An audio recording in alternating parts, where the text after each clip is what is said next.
96.3 FM, The Source.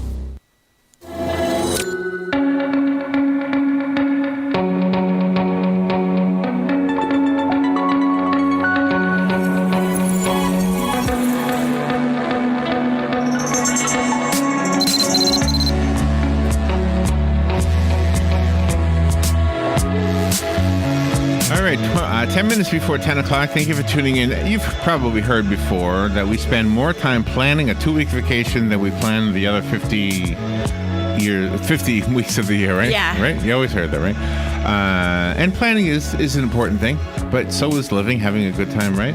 I think D. Carter has the answer to both. D.K. Carter is on the phone. He's an investment advisor and the founder of the Career Financial Group. He's got a book. It's called It's Now or Never, How to Enjoy Your Life and Not Let Your Investments Own You. And sounds like good advice. Good morning, D. Thank you for being on the show. Good morning. Good morning, Larry and Robin. Good to be with you. Thank you. And where are you calling from?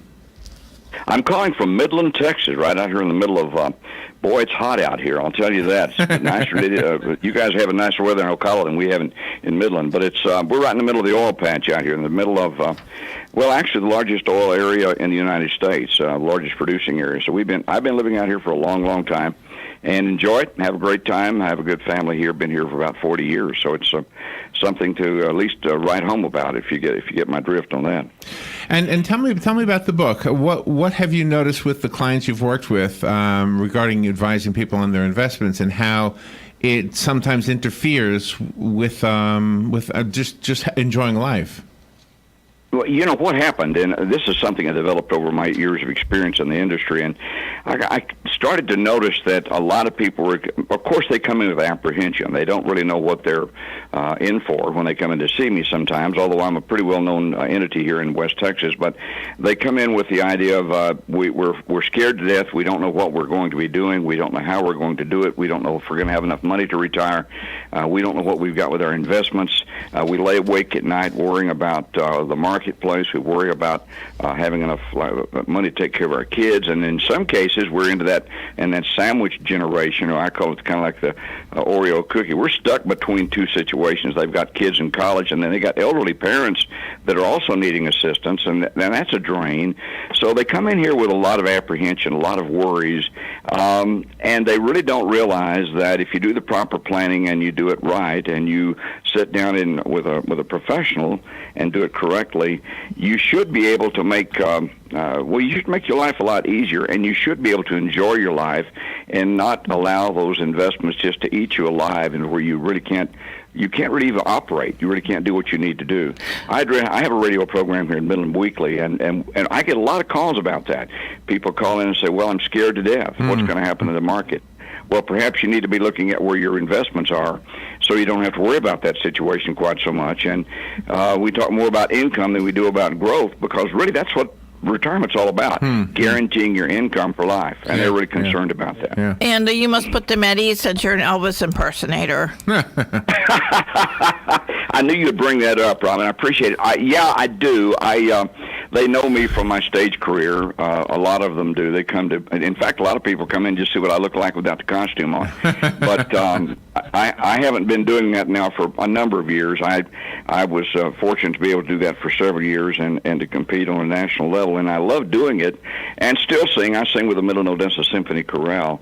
But, you know, that does help a lot. You kind of tongue-in-cheek, but it actually does help, because they know that I have been doing my planning for myself, and yet I am involved with a number of different things. I enjoy life. My wife and I travel. We do some things we want to do.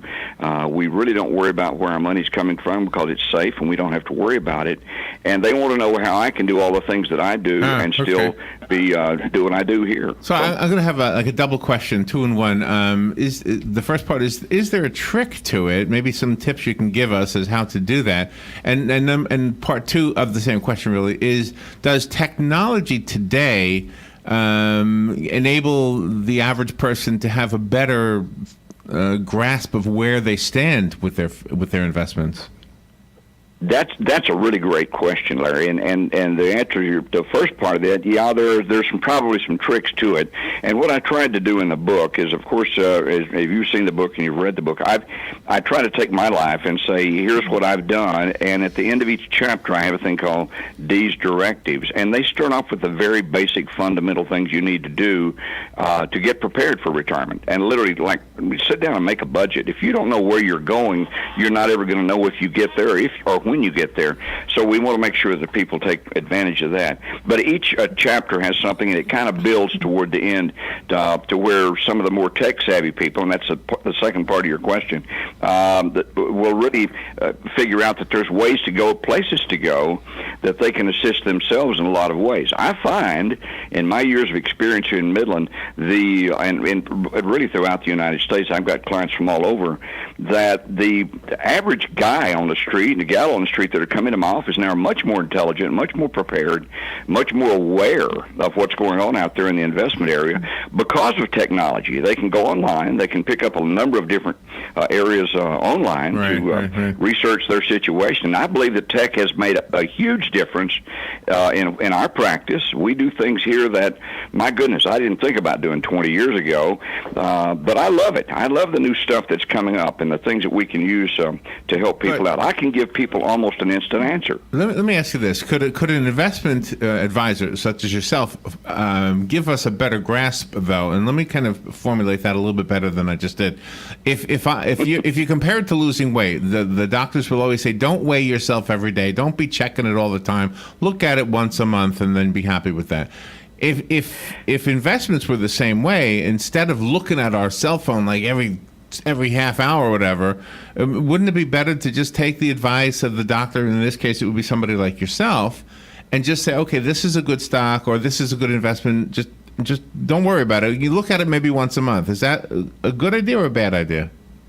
That's a great idea, and I love talking to people that have these kind of analogies because you've really hit to the core of the problem. A lot of people spend daily. They lose sleep at night, and they don't have to. They can actually, I've had people come in the office and say, what is my money doing? I haven't looked at it for 6 months.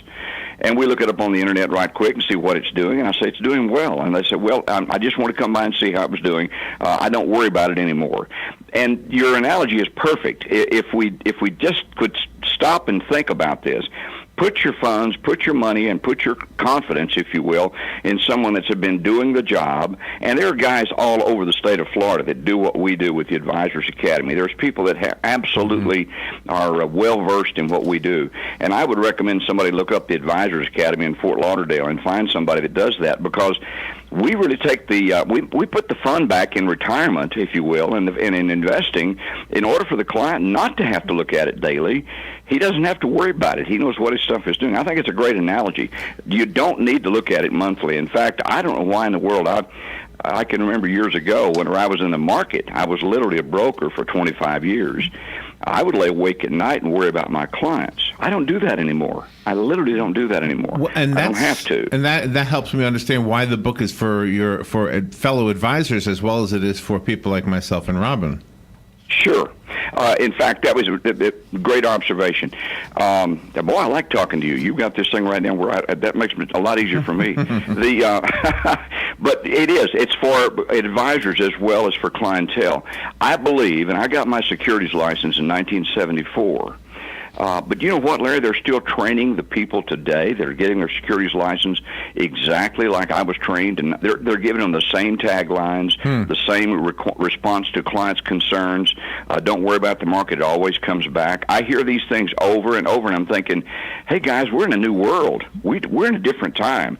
If I can change at my age, and I don't mind telling you, I'm 77 years old and still going strong. If I can change at my age and do things that need to be done for my clientele, why in the name of common sense can't these younger people that are getting into the industry take a look at it and say, hey, you know what, why should my clients worry all the time? Why do I put them in places where they have to worry about it? No, so anyway, that's a great question. Good advice, D. The book is called It's Now or Never. I found it on Amazon. Do you have a website you want to direct us to?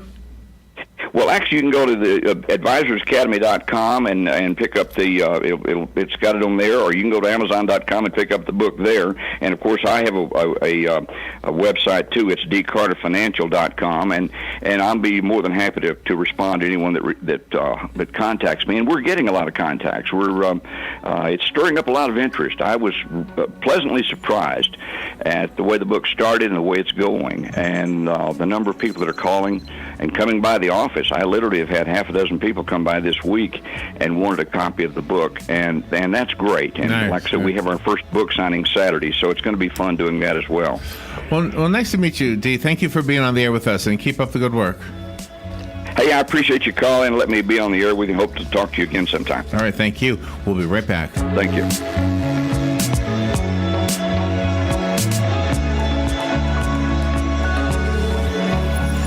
Friends, countrymen, tourists, and Ocalans, lend me your ears. Hey, speaking of ears, there is an opportunity